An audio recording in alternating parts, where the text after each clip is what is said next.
चित्रगुप्त जी हिंदू धर्म में एक अत्यंत महत्वपूर्ण और दिव्य देवता माने जाते हैं, जिन्हें कर्मों के लेखक और मृत्यु के बाद आत्मा के न्यायाधीश के रूप में प्रतिष्ठित किया गया है।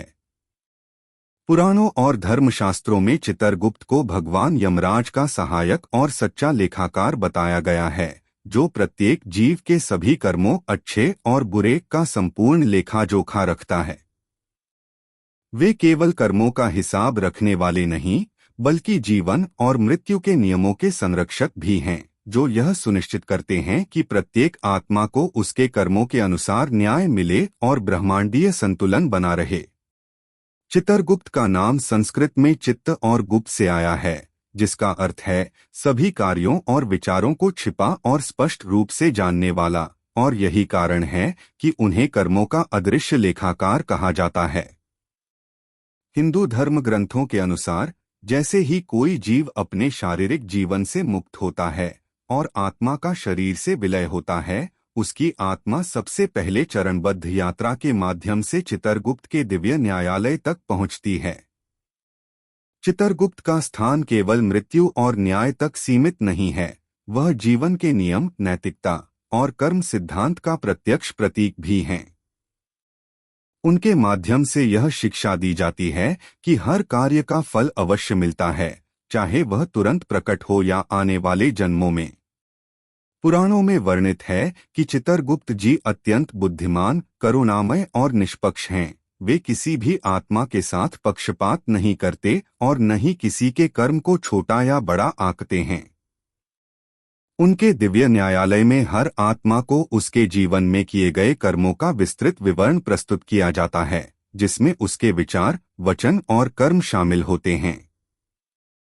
हिंदू धर्म में चित्रगुप्त का महत्व इस बात से भी प्रकट होता है कि यमराज और अन्य देवता भी उनके निर्णय का सम्मान करते हैं, क्योंकि उन्होंने यह सुनिश्चित करना है कि ब्रह्मांडीय न्याय और संतुलन कभी बाधित न हो। उनके दिव्य लेखांकन में न केवल मानव कर्म दर्ज होते हैं, बल्कि देवता, ऋषि, असुर और अन्य जीवों के कर्म भी शामिल होते हैं, जिससे यह स्पष्ट होता है कि चित्रगुप्त का कार्य संपूर्ण सृष्टि और सभी प्राणी मात्र की नैतिक जिम्मेदारी से जुड़ा हुआ है। इसके अलावा पुराणों और धार्मिक कथाओं में यह भी कहा गया है कि चित्रगुप्त की उपासना और उनके लिए किए गए धार्मिक कर्म, जैसे उनके मंदिर में दान और पूजा, जीव को भविष्य के जन्मों में सकारात्मक फल दिलाते हैं और उसे स्वर्गीय अनुभव की दिशा में मार्गदर्शन करते हैं। इस प्रकार चित्रगुप्त हिंदू धर्म में केवल कर्मों का न्याय करने वाले नहीं, बल्कि जीवन के प्रत्येक क्षण में नैतिकता और धर्म के महत्व को याद दिलाने वाले दिव्य संरक्षक हैं। उनका स्थान देवताओं के बीच अद्वितीय है, क्योंकि वे यह सुनिश्चित करते हैं कि प्रत्येक आत्मा अपने कर्मों के अनुसार उचित फल पाए, और यही कारण है कि हिंदू धार्मिक जीवन और संस्कृति में चित्रगुप्त का अद्वितीय और महत्वपूर्ण स्थान बना हुआ है, जिससे मनुष्य हमेशा अपने कर्मों के प्रति जागरूक और उत्तरदायी बने। हिंदू धर्म और पुराणों के अनुसार, जब किसी जीव का भौतिक शरीर मृत्यु के पश्चात त्याग जाता है, तो उसकी आत्मा का सफर एक दिव्य और क्रमबद्ध प्रक्रिया के तहत प्रारंभ होता है, जिसे हिंदू शास्त्रों में विस्तार से वर्णित किया गया है। मृत्यु केवल शारीरिक अस्तित्व का अंत नहीं है, यह आत्मा के अविनाशी और अनंत यात्रा का आरंभिक चरण है। शरीर छोड़ते ही आत्मा अपने पिछले कर्मों के प्रभाव और वर्तमान जन्म के अनुभवों के आधार पर चेतना की एक ऊंची अवस्था में प्रवेश करती है, और उसे मार्गदर्शन करने वाले दिव्य पथदर्शकों और यमदूतों का सामना करना पड़ता है। पुराणों में बताया गया है कि आत्मा पहले शारीरिक बंधनों और भौतिक अनुभवों से मुक्त होकर चेतना की विशुद्ध अवस्था में आती है, जहां उसे अपने जीवन में किए गए कर्मों की स्मृति स्पष्ट रूप से दिखाई देती है। यह यात्रा प्रत्येक आत्मा के लिए व्यक्तिगत होती है, और इसमें उसकी आध्यात्मिक पवित्रता, नैतिक निर्णय और जीवन में किए गए प्रत्येक कार्य की वास्तविकता पर आधारित मार्गदर्शन शामिल होता है। यमराज और उनके सहायक चित्रगुप्त के मार्गदर्शन में आत्मा को विभिन्न स्तरों से होकर गुजरना पड़ता है, जैसे कि अपने अच्छे और बुरे कर्मों के परिणामों का आकलन, जीवन के नैतिक और आध्यात्मिक मूल्यांकन, और आत्मा की स्वच्छता तथा मानसिक संतुलन का निरीक्षण। इस प्रक्रिया में आत्मा को यह अनुभव होता है कि उसके कर्म केवल भौतिक जीवन में ही नहीं, बल्कि उसकी चेतना और अगले जन्म की दिशा पर भी प्रभाव डालते हैं। शास्त्रों के अनुसार मृत्यु के तुरंत बाद आत्मा को यमलोक की ओर मार्गदर्शित किया जाता है, जो एक दिव्य न्यायालय है जहां चित्रगुप्त जी प्रत्येक कर्म का लेखा-जोखा प्रस्तुत करते हैं। यहाँ आत्मा को अपने अच्छे और बुरे कर्मों का प्रत्यक्ष अनुभव होता है, जैसे जीवन में किए गए दया, सेवा, सत्य और सहानुभूति के कार्य उज्ज्वल रोशनी के रूप में प्रकट होते हैं, जबकि हिंसा, छल, अहंकार और अन्य बुरे कर्म अंधकार, बाधा और कठिन अनुभव के रूप में सामने आते हैं। इस दिव्य प्रक्रिया का उद्देश्य केवल दंड देना या पुरस्कार देना नहीं है, बल्कि आत्मा को अपने कर्मों के वास्तविक प्रभाव और परिणाम का ज्ञान देना है, ताकि वह आत्मज्ञान, सुधार और आत्मशुद्धि की ओर अग्रसर हो सके। इसके अलावा मृत्यु के बाद की यह यात्रा यह भी स्पष्ट करती है कि जीवन के अंतिम क्षणों में किए गए विचार और निर्णय भी आत्मा की गति और अगले जन्म में उसके अनुभवों को प्रभावित करते हैं। इसलिए हिंदू धर्म में मृत्यु के समय शांत, धर्मात्मा और सचेत रहने का विशेष महत्व है, क्योंकि आत्मा का प्रारंभिक मार्ग वहीं से निर्धारित होता है। यह चरण आत्मा को उसके कर्मों का सीधा सामना कराने, चेतना की शुद्धि सुनिश्चित करने और ब्रह्मांडीय नियमों के अनुरूप उसे आगे की यात्रा के लिए तैयार करने का कार्य करता है। इस प्रकार मृत्यु के बाद आत्मा की यात्रा केवल एक आध्यात्मिक अवधारणा नहीं, बल्कि कर्म, न्याय और ब्रह्मांडीय संतुलन का जीवंत प्रतीक है, जो चित्रगुप्त और यमराज के मार्गदर्शन में प्रत्येक जीव को उसके कर्मों के अनुसार उचित परिणाम देने की सुनिश्चित प्रक्रिया प्रदान करती है। हिंदू धर्म और पुराणों में चित्रगुप्त जी को केवल यमराज के सहायक के रूप में नहीं, बल्कि संपूर्ण सृष्टि के कर्मों के दिव्य लेखाकार के रूप में प्रतिष्ठित किया गया है।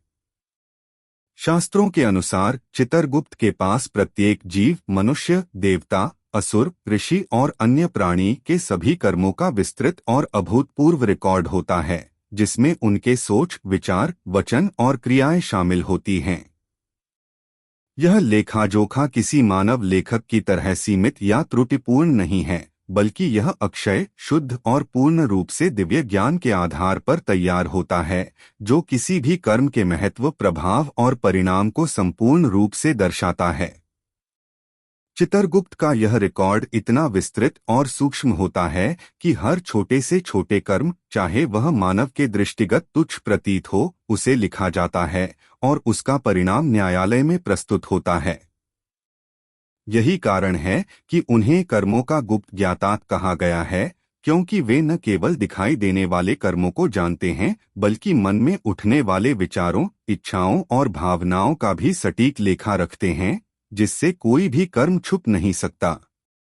पुराणों में यह उल्लेख है कि जब आत्मा मृत्यु के पश्चात चित्रगुप्त के दिव्य न्यायालय में पहुंचती है, तो उसके सभी कर्मों का लेखा-जोखा उनके समक्ष विस्तृत रूप से प्रस्तुत किया जाता है। यहाँ यह देखा जाता है कि कौन से कर्म पुण्य के योग्य हैं, कौन से कर्म अनर्थकारी हैं और कौन से कर्म जीवन और जन्मों में संतुलन बनाए रखने में योगदान करते हैं। चित्रगुप्त जी अपने दिव्य न्याय, बुद्धि और निष्पक्षता के आधार पर यह तय करते हैं कि आत्मा को स्वर्ग, नरक या अगले जन्म की ओर भेजा जाए। इसके साथ ही यह प्रक्रिया आत्मा को अपने कर्मों की वास्तविकता का प्रत्यक्ष अनुभव कराती है, ताकि वह आत्मनिरीक्षण कर सके और अपने अगले जीवन में सुधार कर सके। चित्रगुप्त का यह दिव्य रिकॉर्ड केवल दंड और पुरस्कार तक सीमित नहीं है, यह संपूर्ण ब्रह्मांडीय संतुलन और कर्म सिद्धांत का प्रतीक भी है। प्रत्येक कर्म का सही मूल्यांकन सुनिश्चित करता है कि कोई भी कार्य अनदेखा न रहे और सभी जीव अपने कर्मों के अनुसार न्याय प्राप्त करें। शास्त्रों के अनुसार चित्रगुप्त की उपासना और उनके द्वारा बनाए गए नियमों का पालन करने से न केवल वर्तमान जीवन में बल्कि भविष्य के जन्मों में भी सुख, समृद्धि और मानसिक शांति प्राप्त होती है। यही कारण है कि चित्रगुप्त का दिव्य रिकॉर्ड हिंदू धर्म में न्याय, धर्म और कर्म सिद्धांत का सर्वोच्च प्रतीक माना जाता है। इस प्रकार चित्रगुप्त का दिव्य लेखा जोखा न केवल प्रत्येक आत्मा की यात्रा का मार्गदर्शन करता है, बल्कि जीवन और मृत्यु के बीच कर्मों के अनंत चक्र को स्पष्ट रूप से प्रदर्शित करता है, जिससे यह सुनिश्चित होता है कि ब्रह्मांडीय संतुलन और न्याय की प्रक्रिया निरंतर और निष्पक्ष बनी रहे। चित्रगुप्त का दिव्य न्यायालय हिंदू धर्म और पुराणों में एक अत्यंत महत्वपूर्ण स्थान रखता है, क्योंकि यही वह स्थल है जहां मृत्यु के बाद आत्मा के सभी कर्मों का न्यायसंगत मूल्यांकन किया जाता है।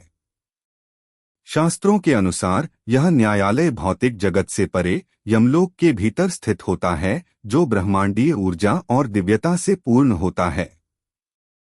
इसे केवल एक न्यायालय के रूप में नहीं देखा जाना चाहिए, यह कर्म, धर्म और ब्रह्मांडीय संतुलन का केंद्र है, जहां प्रत्येक आत्मा अपने जीवन में किए गए कर्मों का सामना करती है।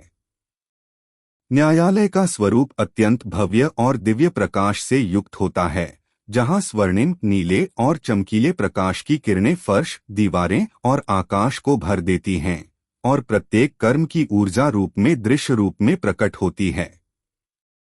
यहाँ चिरस्थायी और अदृश्य लेखा पुस्तकें होती हैं, जिन्हें चित्रगुप्त जी पूर्ण निष्ठा और ध्यान के साथ देख सकते हैं। ये पुस्तिकाएं न केवल कर्मों को सूचीबद्ध करती हैं, बल्कि प्रत्येक कर्म के परिणाम और उसके प्रभाव का भी संकेत देती हैं। न्यायालय में प्रवेश करते ही प्रत्येक आत्मा अपने जीवन के अनुभवों और कर्मों की संपूर्ण छाया और वास्तविकता का प्रत्यक्ष दर्शन करती है। पुराणों के अनुसार यह स्थल केवल दंड देने या पुरस्कार देने के लिए नहीं है, बल्कि आत्मा को उसके कर्मों के वास्तविक प्रभाव का अनुभव कराने, आत्मनिरीक्षण करने और आत्मशुद्धि की प्रक्रिया में मदद करने के लिए है। न्यायालय में चित्रगुप्त जी अपने दिव्य सिंहासन पर विराजमान होते हैं। उनके पास सत्य और कर्म का दर्पण होता है, जिसमें प्रत्येक जीव के प्रत्येक विचार, शब्द और क्रिया स्पष्ट रूप से दिखाई देती है। साथ ही न्यायालय में यमदूत भी उपस्थित रहते हैं, जो आत्माओं को मार्गदर्शन और सहायक निर्देश प्रदान करते हैं, ताकि निर्णय प्रक्रिया सही और निष्पक्ष हो। इस न्यायालय में निर्णय प्रक्रिया कर्मों की प्रकृति और गहराई के आधार पर होती है। अच्छे कर्म जैसे दया, सेवा, सत्य और धार्मिक अनुष्ठान उज्ज्वल प्रकाश और आनंद के रूप में प्रकट होते हैं, जबकि बुरे कर्म जैसे हिंसा, छल, अहंकार और अन्य नकारात्मक क्रियाएं अंधकार, बाधा और असहज अनुभव के रूप में दिखाई देती हैं।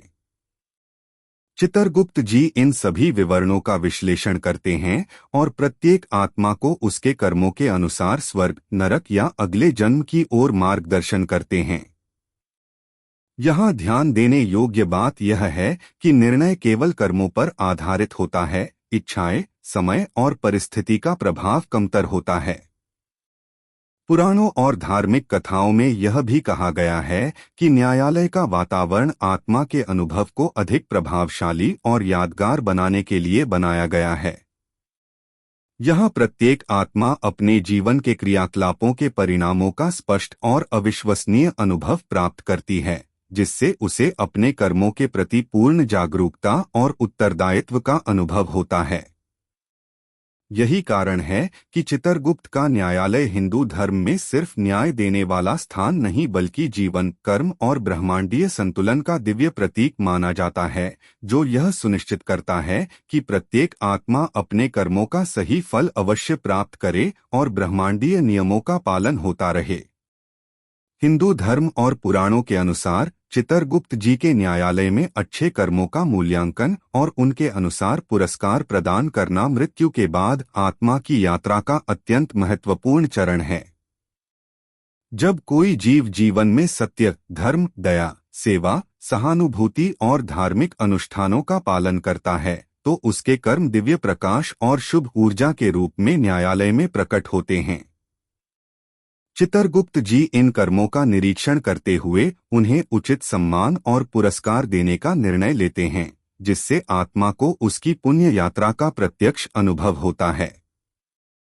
पुराणों के अनुसार अच्छे कर्म करने वाली आत्मा को सामान्यतः स्वर्गलोक की ओर प्रेषित किया जाता है, जहां उसे आनंद, शांति, दिव्यता और अपने कर्मों के अनुसार प्राप्त होने वाली आशीर्वाद की अनुभूति होती है।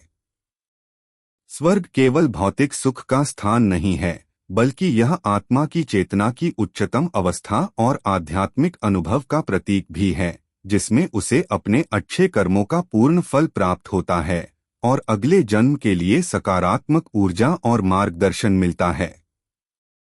स्वर्ग में आत्मा को उसके जीवन के अच्छे कर्मों के विशेष अनुभव प्राप्त होते हैं, जैसे जीवन में किए गए दया, सेवा, ज्ञानार्जन और ईश्वर भक्ति के कार्यों का दिव्य प्रकाश, जो उसकी चेतना में स्थायी आनंद और संतोष भरता है। चित्रगुप्त के न्यायालय में यह प्रक्रिया इतनी सूक्ष्म और वैज्ञानिक रूप से व्यवस्थित है कि प्रत्येक कर्म का प्रभाव और उसका परिणाम सटीक रूप से और समयबद्ध तरीके से देखा जा सकता है। यहाँ आत्मा यह महसूस करती है कि उसके जीवन के प्रत्येक सच्चे और नैतिक प्रयास का वास्तविक फल अवश्य मिलता है और उसे अपने कर्मों के अनुसार आध्यात्मिक समृद्धि प्राप्त होती है। पुराणों में यह भी वर्णित है कि अच्छे कर्मों के परिणाम केवल स्वर्ग या अलौकिक अनुभव तक सीमित नहीं रहते, वे अगले जन्म में भी आत्मा को उच्चतम स्थिति प्राप्त कराने, धर्म और न्याय के मार्ग पर अग्रसर होने और आध्यात्मिक ज्ञान और शक्ति बढ़ाने में मदद करते हैं। चित्रगुप्त जी के न्यायालय में यह सुनिश्चित किया जाता है कि प्रत्येक आत्मा अपने पुण्य कर्मों के अनुसार सम्मानित और संरक्षित हो, ताकि उसके अनुभव से वह और अन्य जीव भी धर्म, नैतिकता और कर्म के महत्व को समझें। इसके अलावा स्वर्ग में प्राप्त अनुभव आत्मा को यह सिखाते हैं कि जीवन में किए गए प्रत्येक अच्छा कर्म न केवल वर्तमान जीवन में बल्कि आने वाले जीवन और चेतना की उच्चतम अवस्थाओं में भी स्थायी परिणाम लाता है। इस प्रकार चित्रगुप्त के न्यायालय में अच्छे कर्मों का मूल्यांकन और उनका फल केवल पुरस्कार देने का माध्यम नहीं है, यह आत्मा को उसके धर्म और पुण्य के अनुसार मार्गदर्शन, सुरक्षा और आध्यात्मिक विकास प्रदान करने की दिव्य प्रक्रिया है। यही कारण है कि पुराणों में चित्रगुप्त का न्यायालय पुण्य कर्म करने वालों के लिए अत्यंत सम्मानित और महत्वपूर्ण माना गया है और यह हर जीव को अपने जीवन में सतत नैतिक और धर्मात्मा बने रहने की प्रेरणा देता है। हिंदू धर्म और पुराणों में चित्रगुप्त जी के न्यायालय में बुरे कर्मों का मूल्यांकन और उसके अनुसार दंड देना मृत्यु के पश्चात आत्मा की यात्रा का एक अत्यंत महत्वपूर्ण और गंभीर चरण माना जाता है।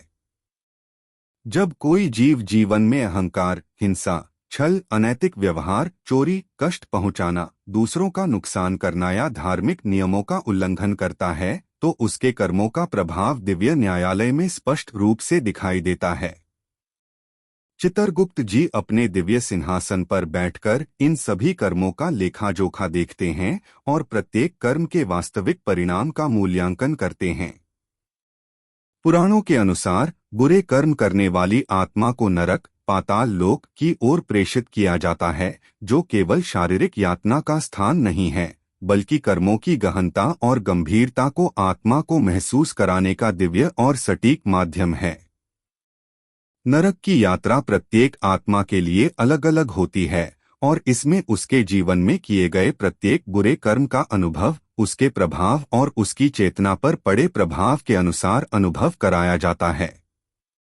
नरक में आत्मा को अपने किए गए बुरे कर्मों का सजीव और प्रत्यक्ष अनुभव कराया जाता है, जैसे अहंकार और हिंसा के कर्म अंधकार, पीड़ा और मानसिक अशांति के रूप में प्रकट होते हैं। चित्रगुप्त जी के न्यायालय में यह प्रक्रिया इतनी व्यवस्थित और वैज्ञानिक है कि आत्मा अपने जीवन में किए गए हर बुरे कर्म के प्रभाव को संपूर्ण रूप से महसूस कर सकती है और यह समझ सकती है कि उसका प्रत्येक नकारात्मक कार्य कैसे उसके जीवन और चेतना पर प्रभाव डालता है। इसके अलावा पुराणों में बताया गया है कि नरक में आत्मा का यह अनुभव अनंत या शाश्वत नहीं होता, बल्कि यह आत्मा के कर्मों के अनुसार निर्धारित अवधि तक होता है, ताकि उसे अपने कर्मों की गंभीरता का ज्ञान हो और वह आत्मनिरीक्षण कर सके।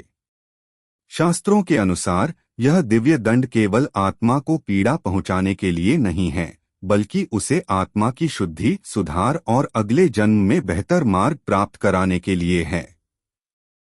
यहाँ आत्मा यह सीखती है कि जीवन में किए गए नकारात्मक कार्यों का परिणाम अनिवार्य रूप से भुगतना पड़ता है, और यही ब्रह्मांडीय न्याय और संतुलन का मूल सिद्धांत है। चित्रगुप्त जी का यह न्याय अत्यंत निष्पक्ष, करुणामय और सटीक होता है। वे किसी भी आत्मा के साथ पक्षपात नहीं करते और न ही उसके कर्म को छोटा या बड़ा आंकते हैं। साथ ही यह प्रक्रिया अन्य जीवों और मानव जाति के लिए चेतावनी का काम करती है, ताकि वे अपने जीवन में धर्म, नैतिकता और सही कर्म का पालन करें। पुराणों में यह भी स्पष्ट किया गया है कि नरक में अनुभव किए गए दंड का उद्देश्य केवल पीड़ा नहीं, बल्कि आत्मा को उसके बुरे कर्मों का सटीक ज्ञान और सुधार की दिशा प्रदान करना है। यह सुनिश्चित करता है कि आत्मा अपने अगले जन्म में अपने कर्मों के अनुसार सही मार्ग अपनाए और जीवन में अपने कर्तव्यों और धर्म का पालन करते हुए कर्मों की शुद्धि और चेतना की उन्नति कर सके। इस प्रकार चित्रगुप्त के न्यायालय में बुरे कर्मों का दंड केवल दंड देने की प्रक्रिया नहीं है, बल्कि यह कर्म, न्याय और ब्रह्मांडीय संतुलन के सिद्धांत का जीवंत और दिव्य उदाहरण है, जो प्रत्येक जीव को अपने कर्मों के प्रति सतर्क और उत्तरदायी बनाता है। हिंदू धर्म और पुराणों के अनुसार मृत्यु के बाद आत्मा की यात्रा केवल स्वर्ग या नरक तक सीमित नहीं होती। इसके बाद उसे पुनर्जन्म, रीइंकार्नेशन और कर्म चक्र, कार्मिक साइकिल के नियमों के अनुसार अगले जीवन में प्रवेश करना होता है। चित्रगुप्त जी के न्यायालय में प्रत्येक आत्मा को उसके पिछले जीवन के कर्मों का पूर्ण लेखा-जोखा प्रस्तुत किया जाता है, और इसी आधार पर यह निर्धारित होता है कि आत्मा को अगले जन्म में किस रूप, किस स्थान और किस परिस्थिति में जन्म लेना चाहिए। इस प्रक्रिया में अच्छे कर्मों का फल सकारात्मक जन्म, सुख, संपन्नता और आध्यात्मिक उन्नति के रूप में मिलता है, जबकि बुरे कर्मों का फल कठिन परिस्थिति, चुनौतियों और मानसिक या शारीरिक पीड़ा के रूप में अनुभव कराया जाता है। पुराणों के अनुसार यह पुनर्जन्म प्रक्रिया केवल शरीर के बदलाव का नाम नहीं है, बल्कि यह आत्मा के विकास, सुधार और चेतना के परिपक्व होने का दिव्य माध्यम है, जो उसे अपने कर्मों के वास्तविक प्रभाव का अनुभव कराता है और उसे अधिक सशक्त और सजग बनाता है। कर्म चक्र की यह प्रक्रिया यह सुनिश्चित करती है कि कोई भी कर्म अनदेखा न रहे और हर जीव अपने कर्मों का फल अवश्य भोगे। चित्रगुप्त जी के दिव्य लेखा-जोखा के अनुसार प्रत्येक आत्मा अपने जीवन में किए गए विचारों, शब्दों और कार्यों के आधार पर अगले जन्म में अनुभव प्राप्त करती है। उदाहरण के लिए, अगर किसी जीव ने जीवन में दया, सेवा, सत्य और धर्म का पालन किया हो तो उसे सुख, संपन्नता, उच्च आध्यात्मिक ज्ञान और जीवन में स्थिरता का अनुभव होगा। वहीं यदि किसी ने हिंसा, छल, अहंकार और अन्य नकारात्मक कर्म किए हों तो उसे अगले जन्म में कठिन परिस्थितियों, संघर्ष और शारीरिक या मानसिक पीड़ा का सामना करना पड़ सकता है। इसी प्रकार पुनर्जन्म की प्रक्रिया आत्मा को अपने अतीत के कर्मों का प्रत्यक्ष ज्ञान देती है, जिससे आत्मा को यह सीखने का अवसर मिलता है कि जीवन में किए गए प्रत्येक कार्य का महत्व और प्रभाव कितना व्यापक और स्थायी होता है। पुराणों में यह भी स्पष्ट किया गया है कि आत्मा का पुनर्जन्म केवल भौतिक जीवन तक सीमित नहीं है। इसमें उसकी चेतना, मानसिकता, आध्यात्मिक विकास और ब्रह्मांडीय संतुलन का गहन मूल्यांकन शामिल होता है। चित्रगुप्त का दिव्य न्याय यह सुनिश्चित करता है कि प्रत्येक आत्मा अपने कर्मों के अनुसार उचित जीवन और अनुभव प्राप्त करे, और यही कर्म चक्र उसे निरंतर ज्ञान, सुधार और आध्यात्मिक उन्नति की ओर अग्रसर करता है। इस प्रक्रिया के माध्यम से यह भी स्पष्ट होता है कि जीवन और मृत्यु के बीच का चक्र केवल शारीरिक परिवर्तन नहीं, बल्कि कर्मों के फल, आत्मा की यात्रा और ब्रह्मांडीय न्याय का जीवंत उदाहरण है।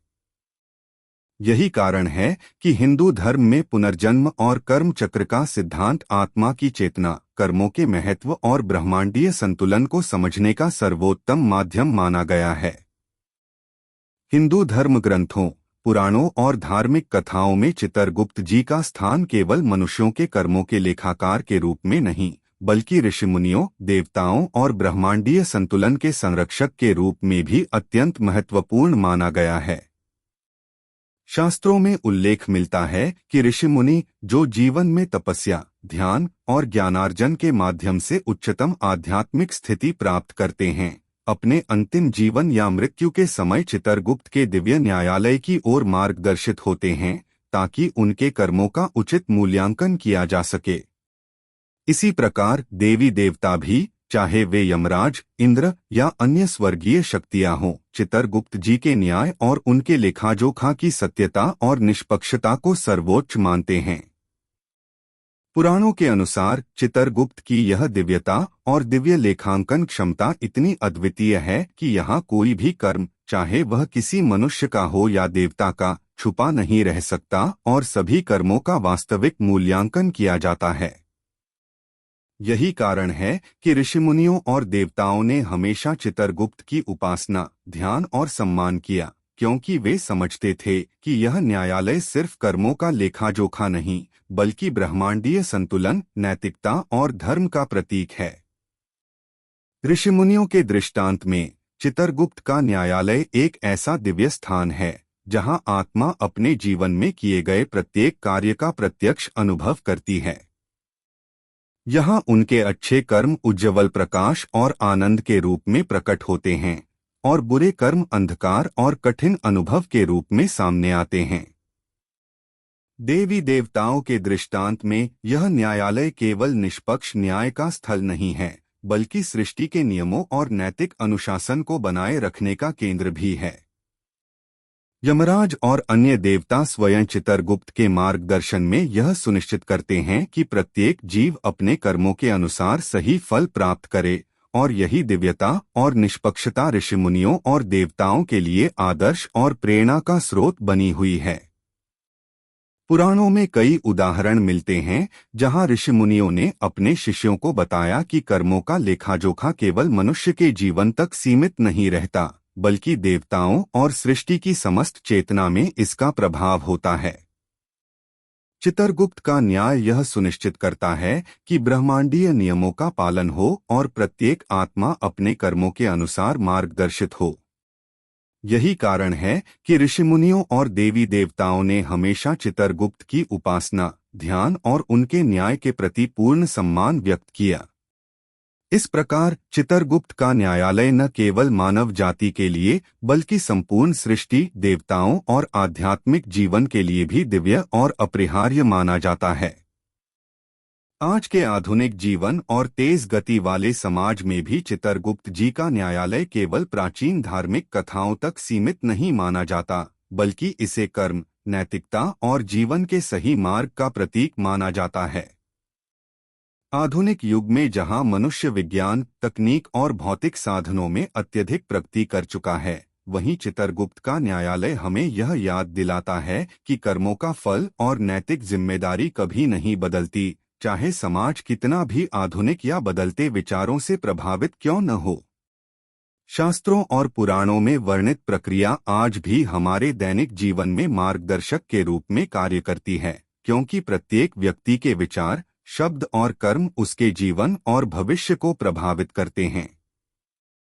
आधुनिक जीवन में जब लोग अक्सर अपने कार्यों और परिणामों के प्रति बेपरवाह हो जाते हैं या केवल भौतिक लाभ की ओर ध्यान केंद्रित करते हैं, तब चित्रगुप्त का न्यायालय हमें कर्तव्यों, नैतिकता और सत्य के महत्व की याद दिलाता है। इसके अलावा आधुनिक मनोविज्ञान और आध्यात्मिक अध्ययन यह पुष्टि करते हैं कि कर्मों का प्रभाव केवल जीवन के तत्काल परिणामों तक सीमित नहीं रहता, बल्कि यह मानसिक शांति, सामाजिक संतुलन और व्यक्तिगत जीवन के अनुभव पर भी स्थायी प्रभाव डालता है। चित्रगुप्त के दिव्य न्यायालय का महत्व इस बात में भी है कि यह प्रत्येक व्यक्ति को यह समझाने का कार्य करता है कि उसके जीवन में किए गए प्रत्येक कर्म का परिणाम अनिवार्य रूप से सामने आता है। सकारात्मक कर्मों के फल सुख, शांति और समृद्धि के रूप में, और नकारात्मक कर्मों के फल कठिनाइयों, संघर्ष और मानसिक असंतुलन के रूप में। आधुनिक समाज में यह शिक्षा विशेष रूप से महत्वपूर्ण है, क्योंकि यहाँ जीवन की गति इतनी तेज है कि लोग अक्सर अपने कर्मों और उनके परिणामों के प्रति जागरूक नहीं रहते।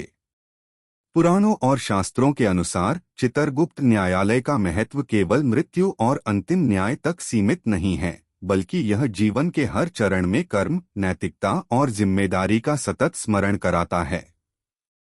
यह व्यक्ति को यह सिखाता है कि जीवन में किए गए कार्यों का मूल्य केवल भौतिक लाभ या क्षणिक सुख में नहीं, बल्कि उनके स्थायी प्रभाव और आत्मा की उन्नति में होता है। आधुनिक समय में जब लोग अपने कर्तव्यों, परिवार, समाज और प्रकृति के प्रति जिम्मेदार नहीं रहते, चित्रगुप्त का न्यायालय यह याद दिलाता है कि सत्य, धर्म और नैतिकता का पालन करना हर युग में आवश्यक है, और यही आदर्श और चेतावनी हमें हमारी दैनिक जीवन शैली में संतुलन, अनुशासन और आध्यात्मिक विकास की ओर मार्गदर्शन करता है। इस प्रकार आधुनिक जीवन में चित्रगुप्त न्यायालय का महत्व केवल आध्यात्मिक या धार्मिक दृष्टि से नहीं, बल्कि सामाजिक, मानसिक और नैतिक दृष्टि से भी अत्यंत प्रासंगिक है, क्योंकि यह हमें हमारे कर्मों के प्रति सतर्क रहने, अपने जीवन में न्याय और संतुलन बनाए रखने और हर कार्य के परिणाम की जिम्मेदारी लेने की प्रेरणा देता है। चित्रगुप्त जी के दिव्य न्यायालय और उनके द्वारा संचित कर्मों के लेखाजोखा का अध्ययन हमें यह गहन और स्थायी शिक्षा देता है कि जीवन केवल भौतिक अस्तित्व और क्षणिक सुख दुख का खेल नहीं है, बल्कि यह कर्म, नैतिकता और आत्मा की उन्नति का अद्वितीय अवसर है। पुराणों और शास्त्रों के अनुसार प्रत्येक व्यक्ति का जीवन उसके विचारों, शब्दों और क्रियाओं का परिणाम है, और यही कर्म मृत्यु के बाद उसकी आत्मा की यात्रा, स्वर्ग या नरक में उसके अनुभव और अगले जन्म में उसके जीवन की परिस्थितियों का निर्धारण करते हैं। इसलिए चित्रगुप्त का न्यायालय हमें लगातार यह याद दिलाता है कि जीवन में किए गए प्रत्येक कार्य का वास्तविक फल अनिवार्य रूप से सामने आता है, चाहे वह तत्काल अनुभव हो या भविष्य में किसी जन्म में प्रकट हो। यह सिद्धांत हमें अपने जीवन में जागरूक रहने, प्रत्येक निर्णय, सोच और क्रिया के प्रति जिम्मेदारी लेने और हर कर्म को सत्य, धर्म और नैतिकता के अनुरूप करने की प्रेरणा देता है। इसके अलावा चित्रगुप्त न्यायालय का अध्ययन और कर्म सिद्धांत का ज्ञान हमें यह समझाता है कि जीवन का उद्देश्य केवल भौतिक सुख या विलासिता नहीं, बल्कि आत्मा की उन्नति, चेतना का विकास और ब्रह्मांडीय नियमों के अनुरूप जीवन जीना है। जब व्यक्ति अपने कर्मों की वास्तविकता को समझता है और उन्हें शुद्ध, धर्मात्मा और सकारात्मक दिशा में केंद्रित करता है, तो उसके जीवन में स्थायी शांति, मानसिक संतुलन और आध्यात्मिक विकास आता है। पुराणों में यह स्पष्ट किया गया है कि प्रत्येक आत्मा को अपने कर्मों का प्रत्यक्ष अनुभव करना और उनसे सीख लेना आवश्यक है, क्योंकि यही अनुभव उसे आत्मज्ञान, सुधार और अगले जन्म में श्रेष्ठ मार्ग अपनाने की क्षमता प्रदान करता है। आधुनिक जीवन में जहां लोग अक्सर भौतिक इच्छाओं, तात्कालिक लाभ और व्यक्तिगत महत्वाकांक्षाओं में उलझ जाते हैं, चित्रगुप्त का न्यायालय और कर्म सिद्धांत यह स्पष्ट संदेश देते हैं कि सतत जागरूकता, नैतिकता और धर्म का पालन जीवन के प्रत्येक क्षेत्र में आवश्यक है। यह शिक्षा न केवल व्यक्तिगत उन्नति और मानसिक शांति देती है, बल्कि समाज में न्याय, संतुलन और सामूहिक कल्याण सुनिश्चित करने का माध्यम भी बनती है। अंततः चित्रगुप्त के न्यायालय और उनके दिव्य लेखाजोखा से यह स्पष्ट होता है कि कर्मों की जिम्मेदारी, आत्मा का ज्ञान और जीवन के प्रति सचेत दृष्टिकोण ही मनुष्य को उसके जीवन और मृत्यु के चक्र में स्थायी लाभ और आध्यात्मिक उन्नति प्रदान करता है। इस प्रकार चित्रगुप्त का न्यायालय, उसके लेखाजोखा और कर्म सिद्धांत का सार हमें जीवन, मृत्यु और पुनर्जन्म के माध्यम से यह सिखाता है कि सत्य, धर्म, नैतिकता और कर्म की जागरूकता ही मानव जीवन का सर्वोच्च उद्देश्य है, और यही आत्मा के विकास और ब्रह्मांडीय संतुलन का वास्तविक आधार है।